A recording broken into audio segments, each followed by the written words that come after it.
This episode is in partnership with Authority Magazine. Authority Magazine, a Medium publication, is devoted to sharing in-depth and interesting interviews featuring people who are authorities in business, pop culture, wellness, social impact, and tech.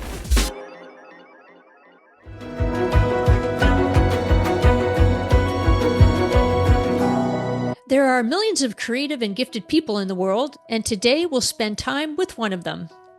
He's Hollywood writer Peter Iliff, famous for penning films like Point Break, Under Suspicion, Varsity Blues, and Patriot Games. But we also know that success and life are not always easy. Peter, welcome to Believe in People. Hey, hello. Thanks for having me. Thank you. Peter, how did you fall into writing and producing? And what was it something that you wanted to do, or did it just kind of happen for you? Oh no, I went after it. Oh. I had a motto: I will not be denied. I lost my dad when I was 8, and I lived with a grieving mother, so I had a very internalized side of myself that I used to write poetry and stuff like that.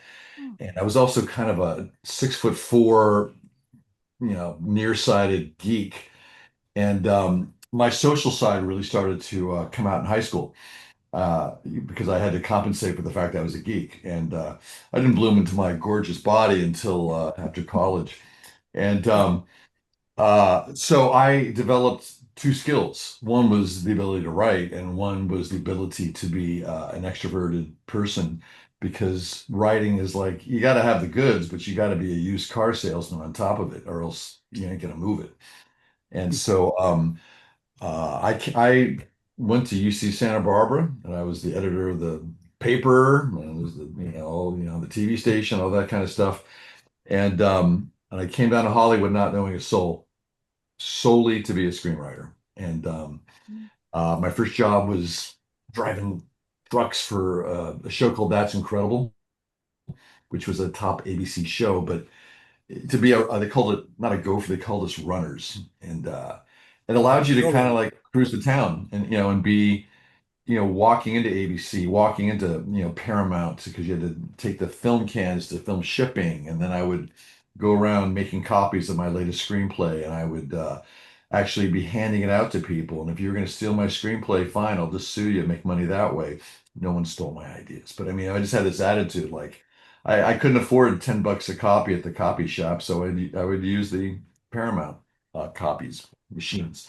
I did crazy stuff. And frankly, I just would not be denied through a lot of my crazy activities, pretending I was an agent. I pretended I was an agent. My name is William Peter Gates Iliff. I pretended I was Bill Gates selling Peter Iliff. And I would cold call all the studios. And I finally got a meeting with somebody, and it led to me getting me signed by ICM. Mm-hmm. And, they gave me an idea about varsity football in Texas. And so my third screenplay was Varsity Blues. It took 13 years to get it made, but it just put me on this path. And so then I parlayed being signed at ICM to a better situation, an agent who cared more deeply. And they introduced me to somebody named Rick King, writer director at that time, doing very well. And he not only shot my film Prayer of the Roller Boys, he gave me an idea about surfers who rob banks.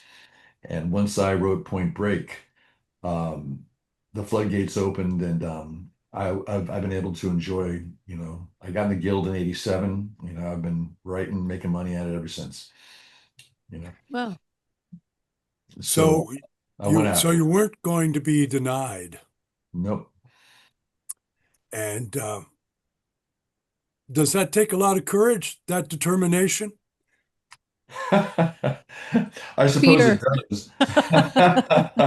But when you're in your 20s, and this is back in the 80s, out of school, as long as you don't get married, you don't have kids, you have to support, you are free to follow your dreams. And it cost me a lot of girlfriends who didn't want to be married to a struggling writer, and the heartbreak of those personal situations, because my insecurity of struggling led me to want to cling to, a relationship.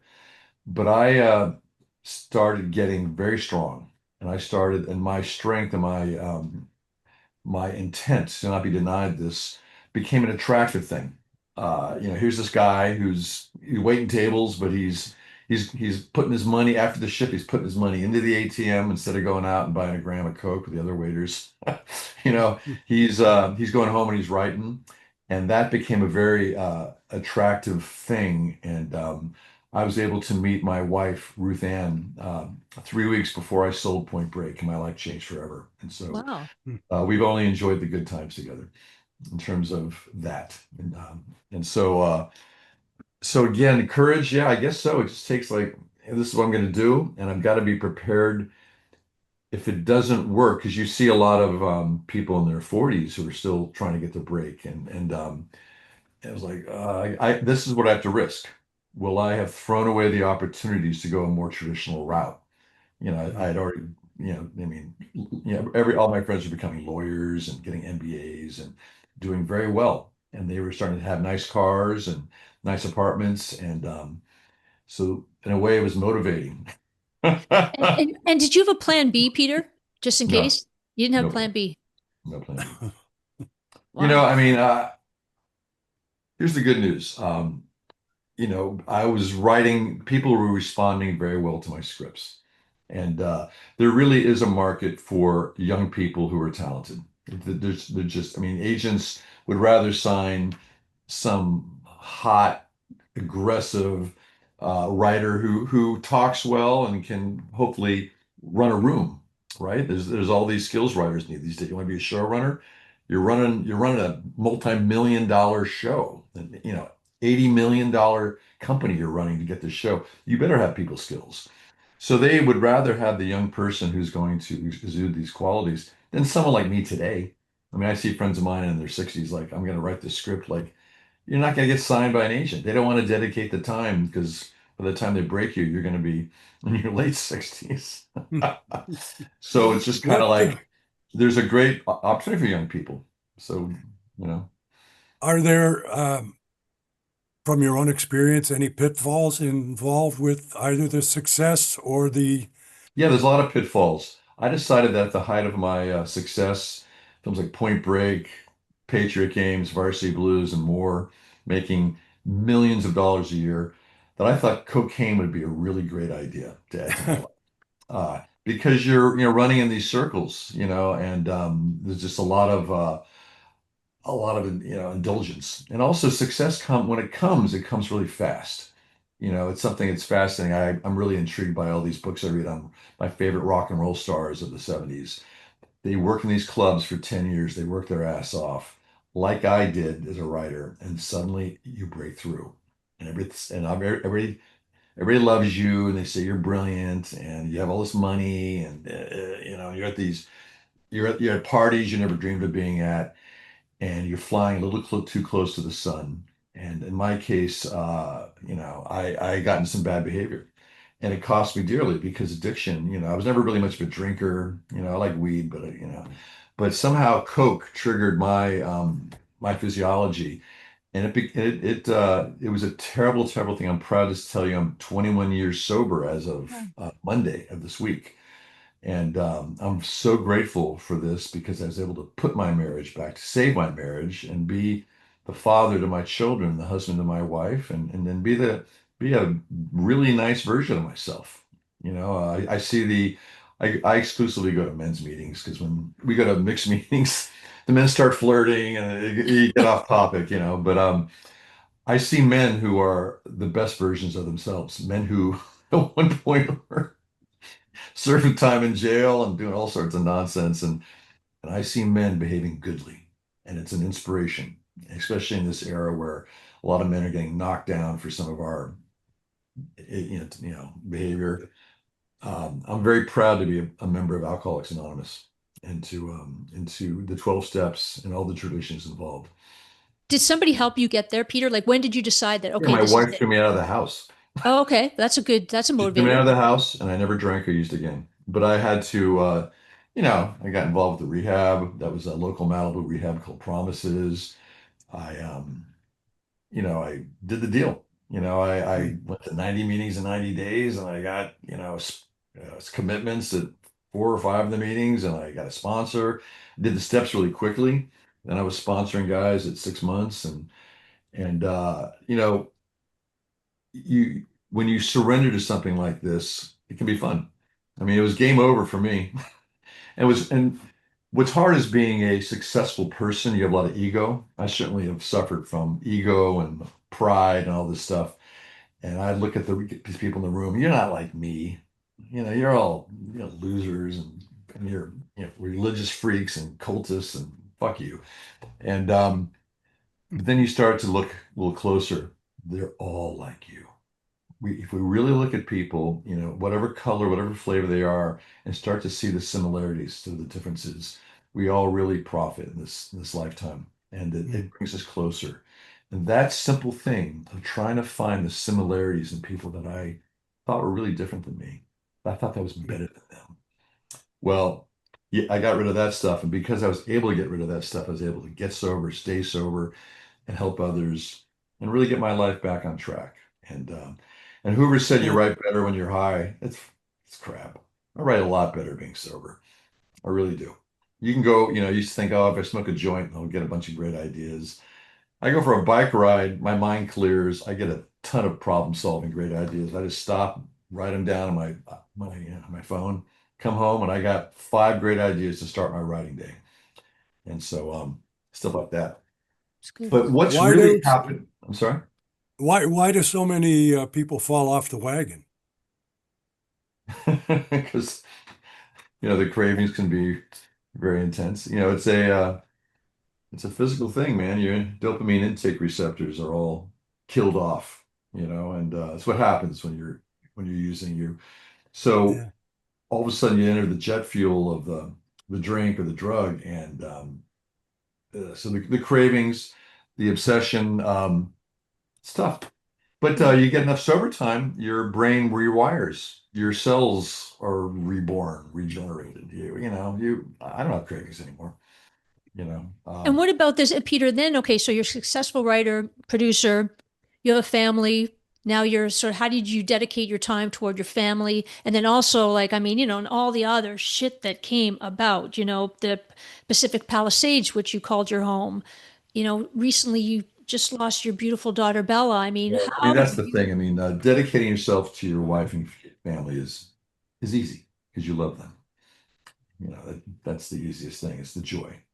So that's easy. But this uh, this past October, sorry, I'm sorry, this past June 22nd, our son lives in Austin, Texas, and has a company called The Kitchen. It's in the pickleball space, very successful startup. oh, cool. And he was gonna be after we hadn't seen him since Christmas, and he was gonna be in San Juan Capistrano there throwing a tournament, pickleball tournament.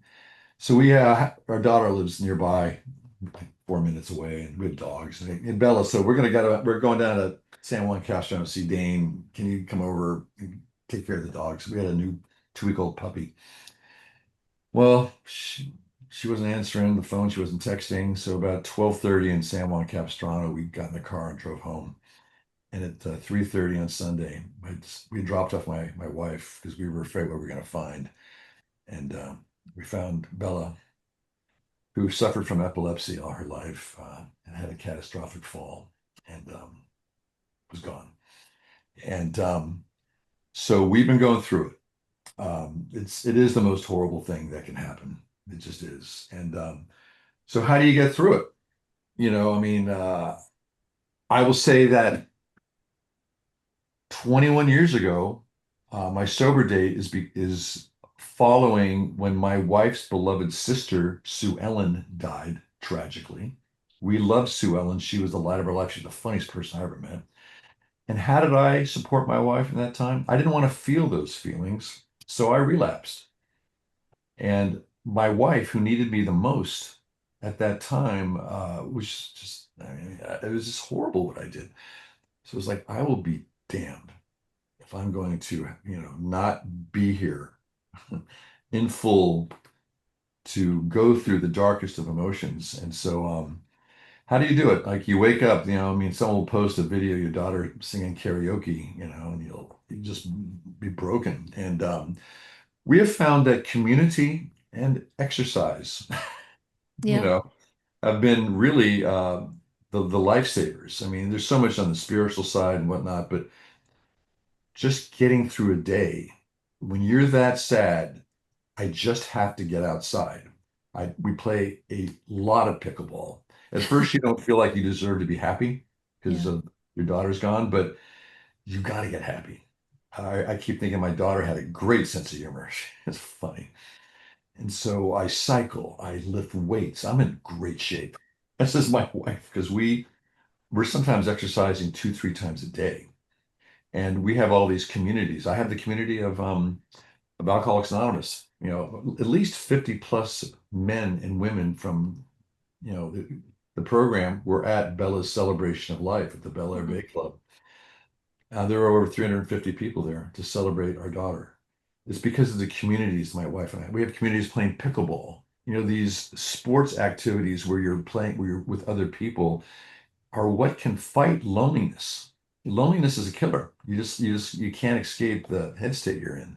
I go to the gym, love the Equinox, and I got bros. I'm on the local city council. And I got those folks. We have a house here with a park across the street. I'm in the park twice a day with the dogs throwing the ball, and all the neighbors are giving me hugs. It just goes on. Yeah. So Yeah. it's community has really been a lifesaver, and being able to get physical just to snap yourself out of the sadness, which is just going to come. Just yesterday, my wife was crying, and God bless Ruth Ann. She's misses her girl, and well, we went outside and Ruth Ann just bought a ping pong table. What a silly thing to do. We're in our 60s. So there we are in the front yard playing ping pong. And it just brought a smile to her face because the ball goes off the table, and now the puppy is the ball and give me the ball back, Finn, and you know. But this kind of stuff, and then there's this whole other journey of um, of the spiritual side. Like I'm not a religious person, but Alcohol Anonymous is a spiritual program. It's a spiritual solution. It's the God as we understand. I've turned my will and life to God as I understand Him. And so we're searching for signs. We're both going to be seeing a medium very soon. I've been reading a book on signs. My latest screenplay, because I've had a little time, my way of processing my feelings has been to write a story I'm calling Tells. It's about a broken man my age. I'm not a broken man, but it's about a broken man who's drinking and drugging, and he's a dentist. He's using his own laughing gas on himself to escape, and he's angry, and he wants to believe his daughter, who he's just lost, is giving him signs. And he's also a poker player, so he's used to seeing tells. And it's this journey how these signs he thinks he's seeing from his dead daughter are leading him to get out of his head and help somebody else who's in a kind of a crisis, and then it becomes like a thriller as this man is using these signs from his dead daughter to find someone and save them. And it's just a way for me to process. I don't know if I'll sell the damn thing. I don't know if I'm writing a brilliant script or a terrible script, but it's my way of processing the feelings I'm going through. Exactly. I mean, everything I'm going through is this character is, except I don't drink, I don't use, and I am not acting out. I'll act out in the pickleball court. I'll try to body bag you with a slam, but that's about it. But Yeah. I'll tell a joke, or I'll crack it. I'll crack a joke. I have to. You've mentioned community several times, and I truly believe, and I would assume that you would agree with me that you can't live, I am a rock, I'm an island, all that kind of stuff. You can't live without community. But how do Exactly. you see what's happening around us with regards to community today, with regards to our society, our politics, the anger, the polarization, the siloization that's taking place within our Well, I world? am And how are we supposed horrified to heal from at that? the Jimmy Kimmel incident. Yeah. I'm just horrified. It's a terribly frightening situation. I don't care what side of the Charlie Kirk issue you're on, and I'm so sorry this man got assassinated, wife and family. I truly am. there's a phrase we've been using: how you die does not justify how you live. I'll say that proudly. Um, but regardless, I don't like this freedom of speech being taken away. It's a very frightening time. I'm kind of glad I'm living in California because it seems like a safer place. We're literally thinking our son's living in Austin, Texas. Might have to get him out of there. Things could go really bad. Um, uh, but I find in AA, we don't try to talk about politics. I really don't know the politics of most of the cats I'm hanging out with. Don't want to know. I just want to know how they're doing today. Do they need my help? In the gym, we're just trying, how you doing? What injury you're working through. I'm just trying to be kind. I think with the loss of Bella, and I just want to be kind to people. I don't want to be spewing hatred. I just don't want this negative stuff. I don't know how much time I've got left. I just celebrated my 50th high school reunion. It was wonderful. Wow. Friends, all the old girlfriends, everybody's gotten older and married, has kids, and all those dramas are a million years ago. It's just hugs and how you doings. But I just want to be kind.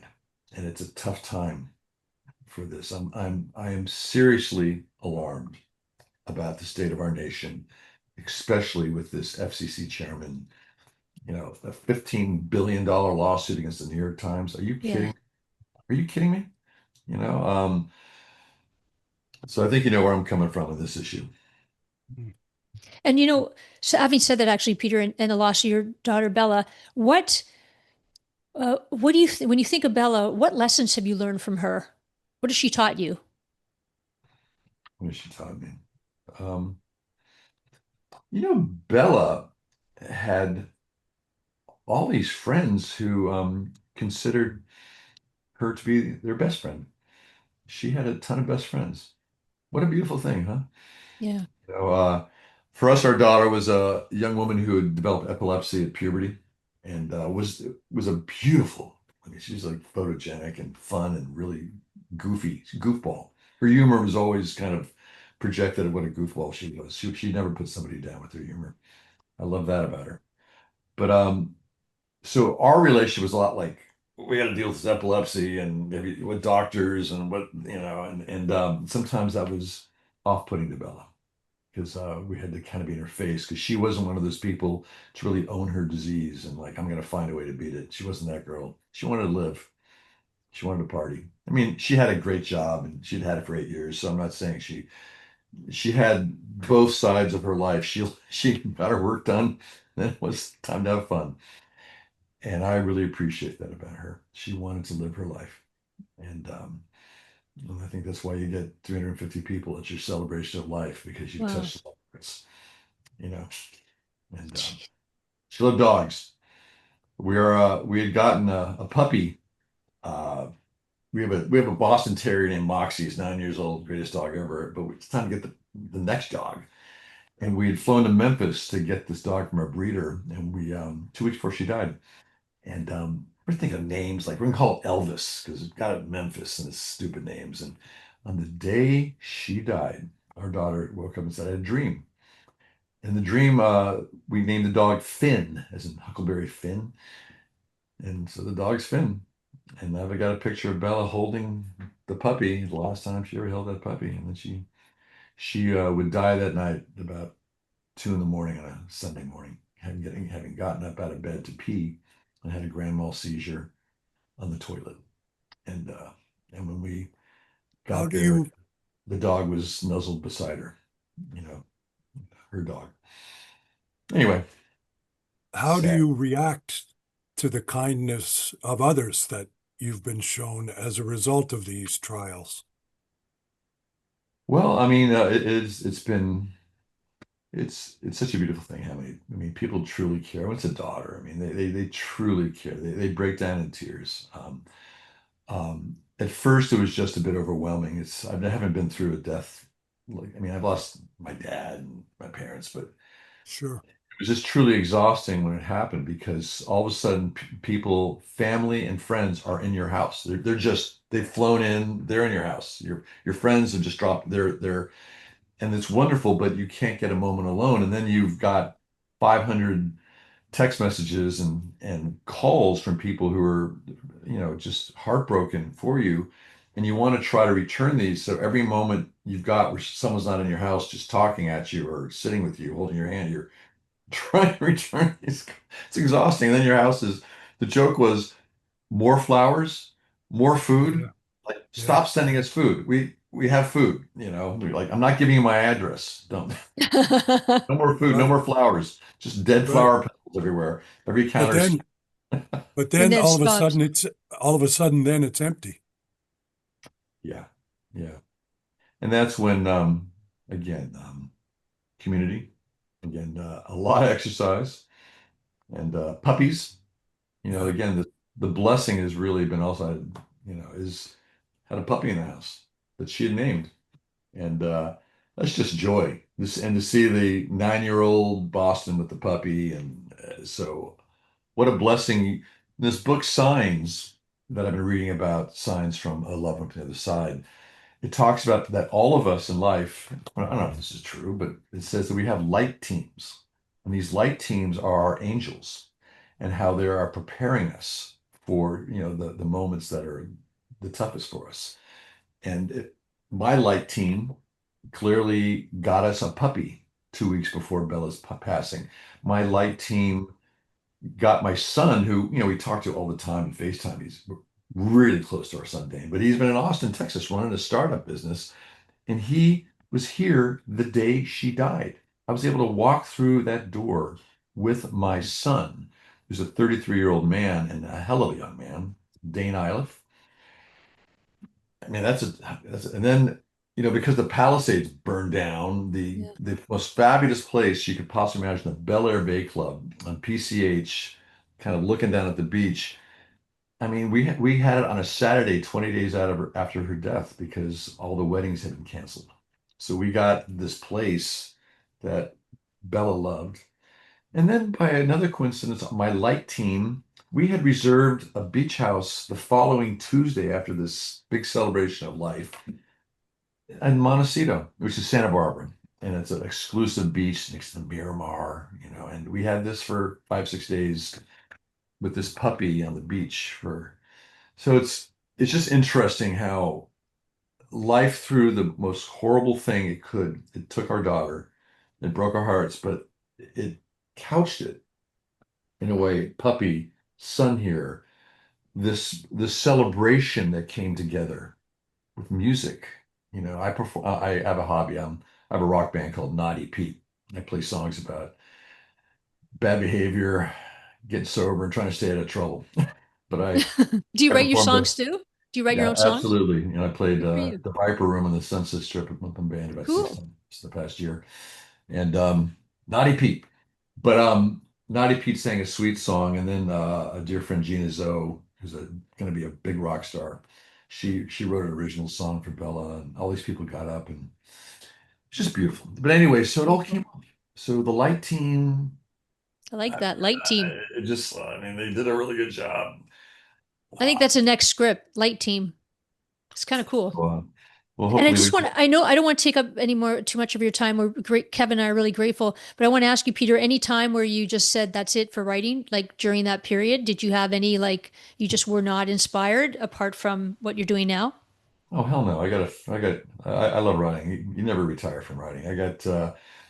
I've executive produced a film coming out that Rennie Harlan shot called Deep Water with Ben Kingsley and Aaron Eckhart. It's a really big disaster drama, big movie. You're gonna like. I executive produced another one called Turbulence that Claudio Fau has directed. It's a really interesting drama set on a hot air balloon over the Italian Dolomites. This poor people who are having a real issue. And it goes bad.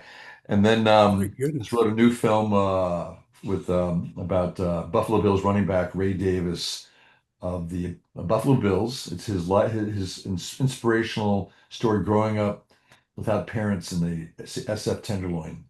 And the Buffalo Bills and Big Brothers Big Sisters of America and the NFL and Skydance are now attached, and we're going Cool. to get this made. And director Gary Fleeter is going to shoot it. He directs the biggest series in the world called Reacher for Skydance, Yeah.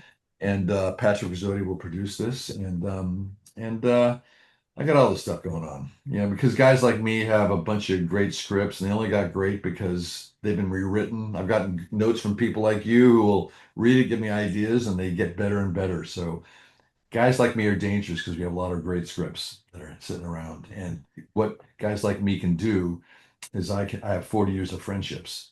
I know a lot of great filmmakers. I know a lot of great producers, and agents seem to like me. So I have a good shot at putting the teams together and finding the money, because it's more of a market now of independent filmmaking. There's less films being made by the studios. They tend to be the big superhero stuff and huge books and big IPs.